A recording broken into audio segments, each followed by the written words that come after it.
What's up, YouTube? It's your girl Crystal, and I am back with another review. Today, I'm going to be reviewing the new Color Purple musical, musical film. In case you didn't hear me the first time, it is a musical to some of those that have been left behind. Um, this film is fantastic, and I'm going to break down why.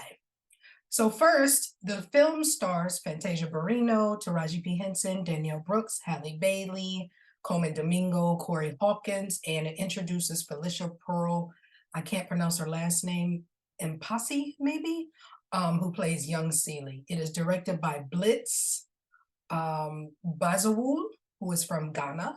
And you can tell the differences, I believe, between his version and Steven Spielberg's by him being a Black man, putting a lot of that African culture in it and things like that. So I really like that change. In case anyone didn't know, The Color Purple is the 2023, the musical 2023 adaptation of the book written by Alice Walker, Pulitzer Prize Alice Walker, put some respect on her name. It is American coming of age musical period film directed by Blitz. It's the second adaptation of the book by Alice Walker. The first came out in 1985 that starred the incomparable EGOT winner, Whoopi Goldberg, of course. It follows Celie, a young Black woman living in the South in the early 1900s. And coming of age, if you don't know, starts from her childhood on up to her adulthood, which is, to be honest, some of my favorite type of filmmaking. I love to see somebody's backstory without us just meeting them where they are now. We get to see how they became to where they are. So I'm going to try to avoid major spoilers, but this film has a lot of good cameos. Dion Cole, Aunjanue Ellis Taylor, and there's one special cameo that everybody gasped at. And you'll know when you get to the theater if you haven't seen it. I thought it was a beautiful cameo, and bravo to all involved that thought of that. So first, I want to start with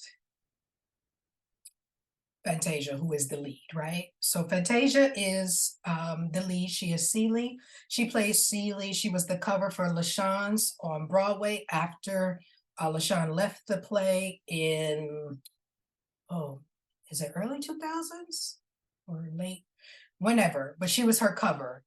And she said at that time that she was carrying her cross along with Celie's cross, so she might not necessarily put everything. She didn't have a team around her. It might not have been her best performance. Fantasia's only been in one other film, and that was on Lifetime, where she played herself. And we all may have laughed at that. But for this to be her first studio film, she did phenomenal. We all know Fantasia will sing down the house, right? But my favorite of Fantasia is when she's in control, right? When she is not belting and doing her squalls. When she is under control and she lets the Lord use her, it is some of the best singing you've ever heard in your life. And that is what this film does. She sings so beautifully a lot of the songs, particularly, we all know the showstopper, I'm Here. Now, I have heard that song, that rendition, from a lot of people, right? From Broadway to people just singing it at a concert. It is if you are a singer, if you're a Broadway actress, or if you are a musical theater girl, a Black girl particularly, you're gonna sing I'm Here in your audition. It's one of the hardest songs I hear to sing, but if you can get it, you're probably gonna get the role. Her rendition of I Am Here left me in tears, y'all. And I'm going in, I'm like, I'm not gonna cry because I know the music, right? She had me weeping. It started with a right tear, a glory tear, and then I just became a mess. Her rendition was beautiful. I felt all of Celie's pain. I felt her joy. I felt her just trying to get over this hump. I felt her when she sang directly to the camera, which was a beautiful choice by Blitz. I'm beautiful. And she says it again, I'm beautiful and I'm here. I was a ball of tears. And I'm so glad I went to a showing that it was only 6 people, because I didn't want people to just see me in tears like that. But it was beautiful. This Celie was much more different than Whoopi Celie. I felt that Fantasia brought her own personal angst to this role, whatever she was going through on her past with men and not being heard or seen. If you see any of her promo videos or interviews, she really, really understood what it's like to not be heard or fight for her place in this world. Even though she's a Grammy winner, American Idol winner, she still was not being heard, particularly, I believe, by the men in her life. So she brought all of that to Celie. But I never once thought she could not get out of the situation. In the first film, I felt like Celie, I was like, man, I don't think she getting out of this. Like, what else is gonna happen to this woman? But it was something about Fantasia's um perspective in Celie that I really believe she was gonna overcome this. I don't know how and when, but she was gonna push through. It was a light in her eyes. It was a belief that some kind of way I'm gonna get out of this. And she does, right? That's not a spoiler. We all know she does. So bravo to you, Fantasia. You are a Golden Globe nominee. You'll probably get an Oscar nomination. Rooting for you. You did the damn thing. Like I said, I'm here as the showstopper, but it was so many other things. Miss Celie's pants, I believe is my favorite moment because it's just joyous. She had to tap dance. If you've seen the video that she put work into this. She had to learn to tap dance on a bar table. Like it was dope. But that's probably my favorite Celie moment next to I'm here. Um, it was just pure joy. And anytime Black women get to be on screen and just sing and dance and have a good time, like a party, I'm here for it. Now I want to move to the wonderful, oh, the heart-wrenching Danielle Brooks. Tasty! If you watch Orange is the New Black, you know it's tasty. There's something about Danielle. She played Sophia on Broadway in the revival in 2015. We all know, or we should know. And this version of Sophia was a lot just fun, right? We all know, the mob scene, the jail scene, of course, is heartbreaking. But up until then, it was a light on Sophia. She's tough, she's brash, she's bold. The hell no stopper, showstopper, of course, right? But she was still fun. The one-liners that Danielle delivered were beautiful. And I was like, you know what, Danny, like, you deserve. I don't know between her and Davine Joy, who's in the holdovers. Like, I want both of them to get all the awards, and I know you can't give them to them both, but like, she's already Golden Globe nominated. Between her and Davine, I don't know who's going to win. It's not a loss to me for the fans if either of them win, but Danielle brought something so fun and light and joyous to Sophia.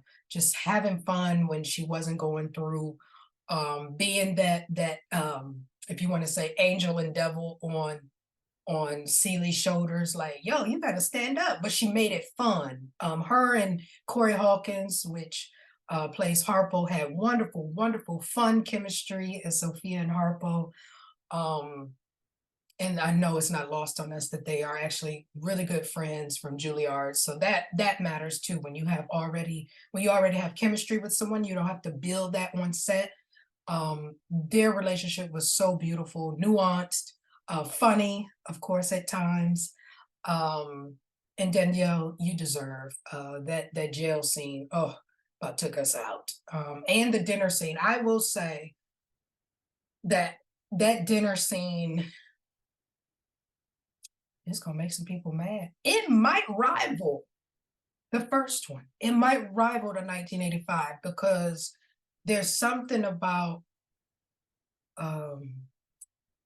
Celie's standing up for herself, but she didn't yell in a way. It was just her she just coming into her own when she's telling Mister like, yo, you did all, I found the letters and all of this stuff. And then Sophia going from laughter to tears and just pouring her heart out to Celie, telling her about thank you for coming to visit me in jail for those 6 years. Man, I about lost it again, y'all. Like, it was, wow, that was beautiful. That's not easy. That is not easy to switch through like 3 emotions in a matter of seconds or minutes. And Danielle Brooks, that's probably why you're going to get the Golden Globe and probably your Oscar too.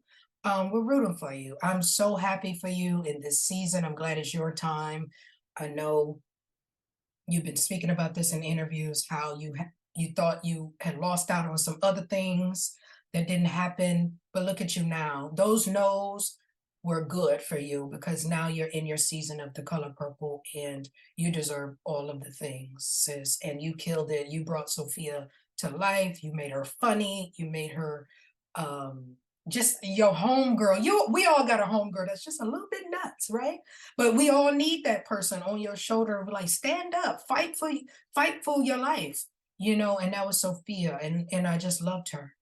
Um, I want to shout out to the men, right? So they are, a lot of people think that they weren't represented well and things like that.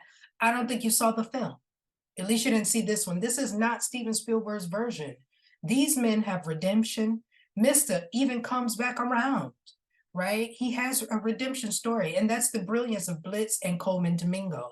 Like, we're not gonna just play Mister just to be this abusive, rapist, um, horrible man, right? We're gonna give him something, some nuances and things like that. That toxic masculinity does find its arc. They do change. Harpo as well. He's not just in the first one. I felt like Harpo was just gullible and dumb and whatever, but Corey played him with such nuance and strength and compassion. Right? He loves his wife, but also can't escape that toxic masculinity that his daddy raised him in.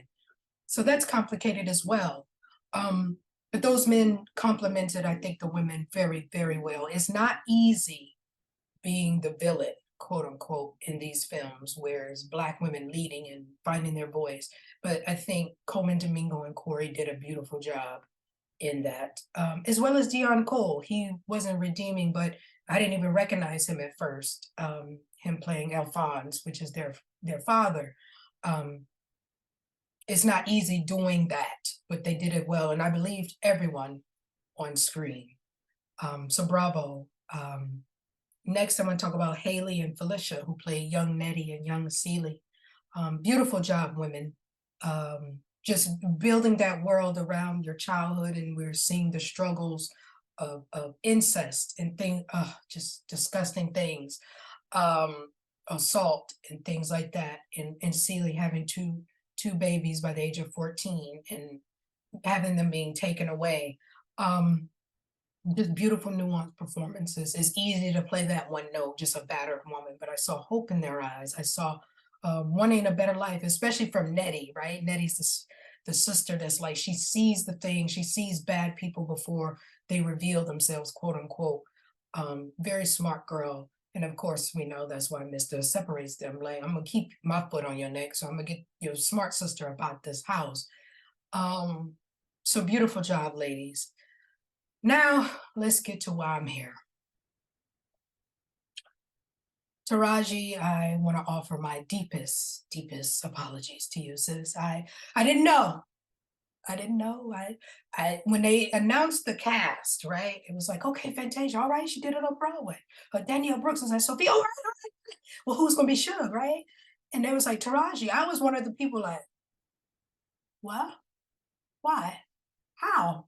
Wait, she sings? Like, okay, she sings, but like, do she sing? Because Suge, first of all, is my favorite character, and she has the best music in the film. She sings gospel, she sings jazz, she sings all of the genres. It takes a special voice to do that.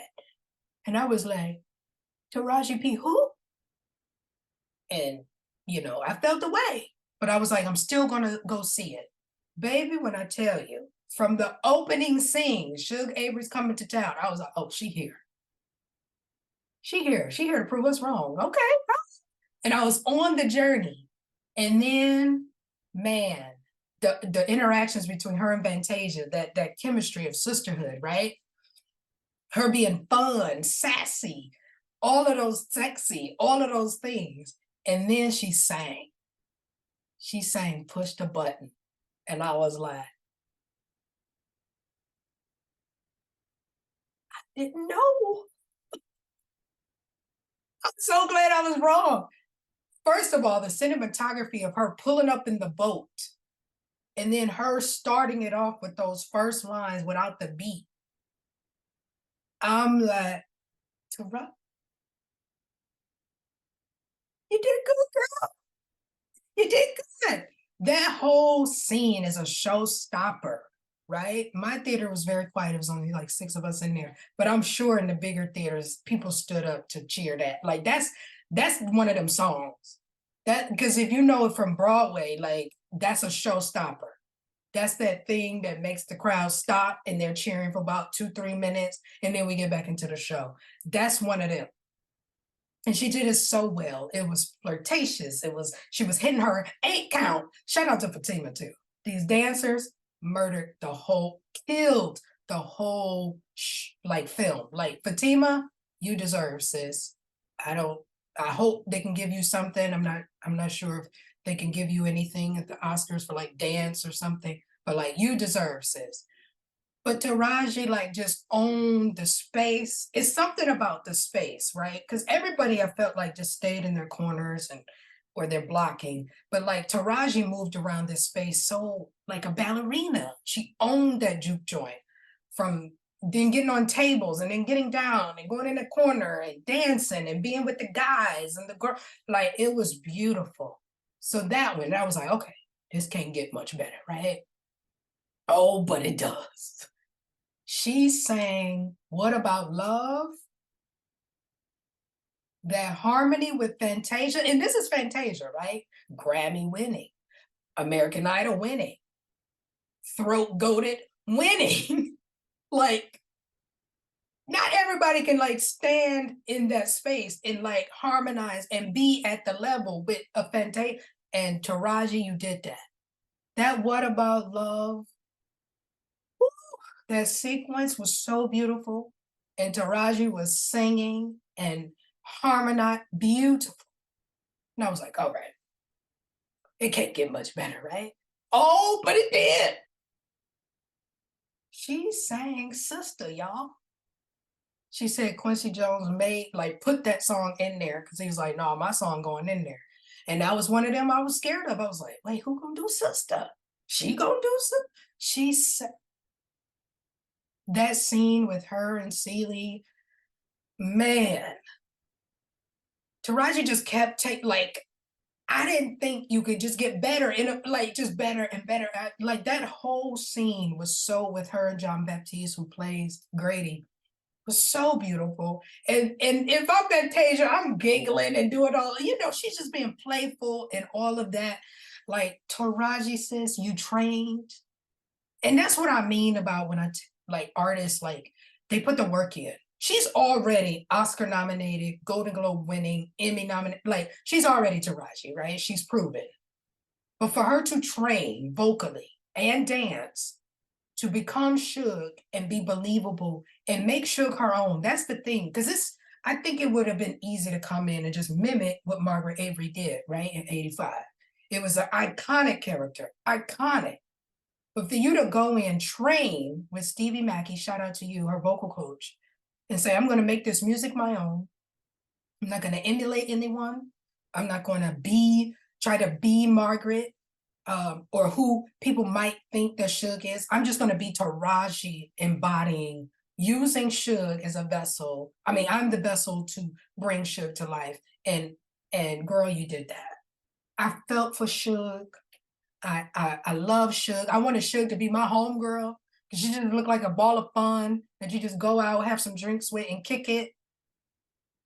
There's a scene, right, where, her and Celia are talking, and it's one of the most nuanced and quiet little scenes, right? Because Suge comes in on 10, like, period. Like, there's a whole song leading up to her entrance, and she's always on 10 in the film. But this moment was a little quiet, and those are my favorite moments in films.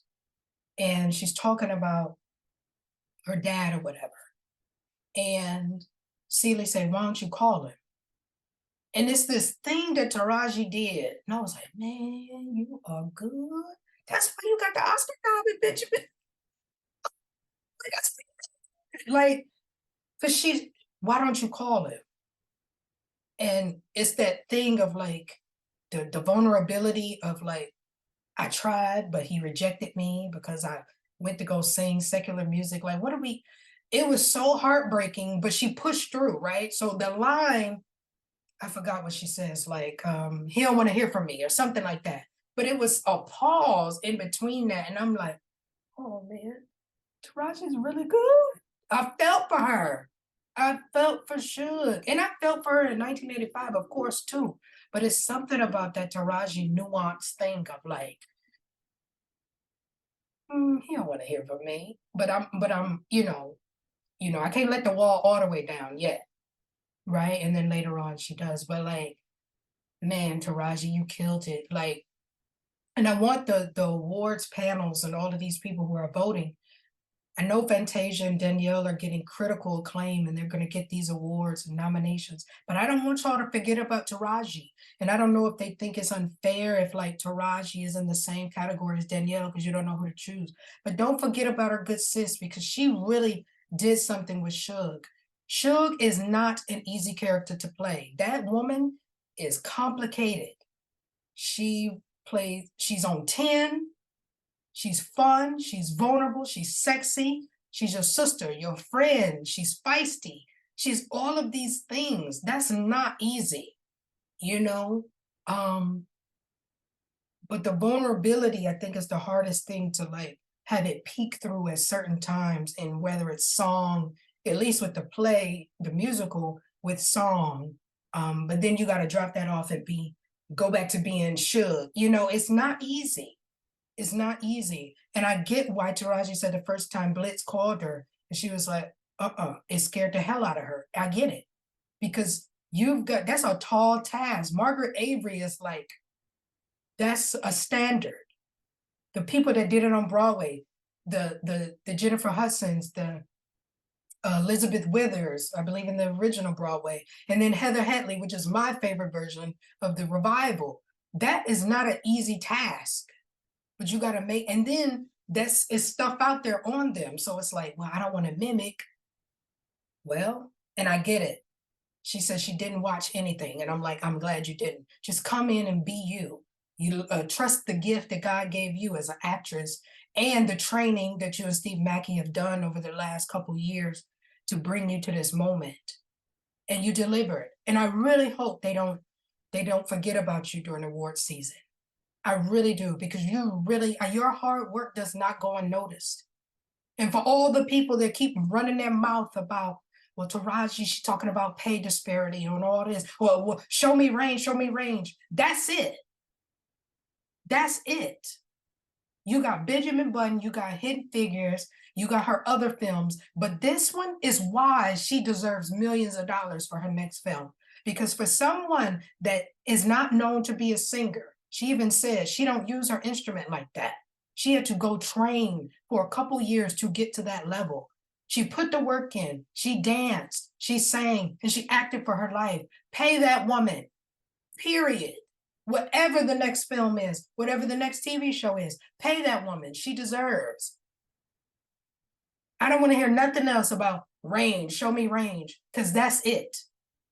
I don't know. I was a non-believer at first. I don't know another woman that could have done that. I'm just saying. They might have got the singing, but the acting might not have been there. They might have got the acting, but the vocals weren't there. The nuance of Suge Avery, that's not easy. And Taraji made it look easy. I really hope they don't shut you out in award season. And I hope you get all of your millions of dollars on your next film because you deserved it. I hope you are proud of the work you've done. I've been watching a lot of your interviews. I really hope you are proud. I hope you can look back and say, I did that, because you did that. And while holding these other women up, because it was their first studio films. Danielle Brooks, first studio film. She did Mahalia Jackson, but that was on a small screen. First studio film for Fantasia and Danielle, and you held those women up because you've been here before. So not only did you hold them up, but you were also trained and you met the moment, as Aunjanue Ellis Taylor says. You met the moment with them, and that's not an easy task because those women are singers, and you met the moment. Taraji, thank you for proving me wrong. Thank you for proving your other doubters wrong. I didn't know. I will never doubt you again, sis. I really won't. You are one of them. You one of them. And I really hope everyone can also finally just give you your money. Forget the flowers, right? We want the cash. Give you your cash. You made me to be a believer. I will never doubt you again. You are worthy of this moment. Be proud of your accomplishments. You deserve this moment. You make sure something I never thought I would see. It was different. It was very different. You made her your own, and I'm proud of you. You killed it. You killed it. Um, I do have a couple critiques, and I'll make them quick. Squeak. Um, didn't squeak for me. I wanted just how I said about Taraji going off and training and doing what she needed to do. I wanted her to actually go train to change her voice to squeak. I didn't understand it.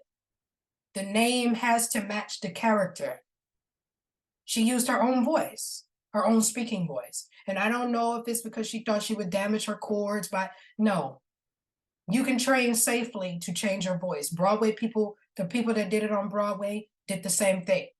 They trained to make sure their actual speaking voice was not damaged. You could have put that work in. I'm sorry. That should have been done. Because without the voice, why is squeak squeak? That is a character thing. That's like Sophia not being plus size. You know what I'm saying? Because she owns the space physically. It doesn't make sense. You can't be called squeak and have a normal speaking voice. You have to be squeaky, or it has to be high pitch of some sort. That was disappointing. And a lot of people on Twitter are saying, well, what did, because I don't know if they saw the original or the Broadway version, but they're like, well, what was she in there for? It didn't matter. And that's the problem. When you don't put the work in or you don't stand true to the character, then people don't know why she's there. Squeak is a device for Harpo, right? So she's her, well, I guess she's his rebound chick after Sophia. Her and Sophia fight and all of this. And then she is important. But you have to put the work in as an actress to become Squeak. It's not just about singing. There was no reason for her to go to Memphis with Suge. They didn't even speak in the film. She admired her from afar, and I'm like, what are we doing? Say something to her, because I'm like, well, why would Suge let her come to Memphis? Like, they didn't even have a conversation unless it was cut. But on screen, I didn't see them. She watched her from afar. That was disappointing. I don't understand why that wasn't done, if it wasn't enough time or if she didn't want to change her voice, but it shouldn't have. You can't be squeak and not squeak. And then two, I will say that I think the first act dragged a little bit, and I think the overall running time is maybe 221, 222, something like that. The first act, which is the childhood, it just dragged just a little bit. I think we could have got to the ending of the first act quicker. I don't know what you could have cut, but it just dragged just a little bit. But I get it. I'm fine. Good films kept me, I don't mind. I don't nod off or anything like that. I love film too much to do that. But I will say that just, that first act of young Celie and Nettie with all of that, it just dragged just a tad. And it could have just, you could have got to the separation of the sisters a little bit quicker, and then we could have, because I felt like we didn't see adult Celie enough, if that makes sense. It felt like maybe 25, 30 minutes we didn't see adult Celie. And that's when everything picks up, and then Suge comes to town, and then it picks up again. So that's the only thing. But other than that, bravo. My score, 9 out of 10. Bravo to all involved. Oprah, executive producer, Warner Brothers, Blitz, Alice Walker, everybody. You deserve this moment. Congratulations, $18.1 million opening day on Christmas. Second highest, I believe, of all time. You did that. You did that and you deserve. We come out. The black dollar works. You know, I know white people saw it too, but the black dollar is not to be undervalued. Never ever underestimate black folk. We will come out and support good things when they are great. Um, Bravo to all involved, as I said before. Go see the film, 9 out of 10. Um, Taraji, please be proud of the work. Do not forget about Taraji in this season, this award season, people. Please don't. SAG, Oscars, whoever, do not forget about our good sis. That performance was a tour de force. It is a master class on complex, nuanced characters. Until next time, thank you all for watching. Drop down in the comments if you've seen it. Let me know if you liked it, loved it, hated it. What are your thoughts? Till next time, bye.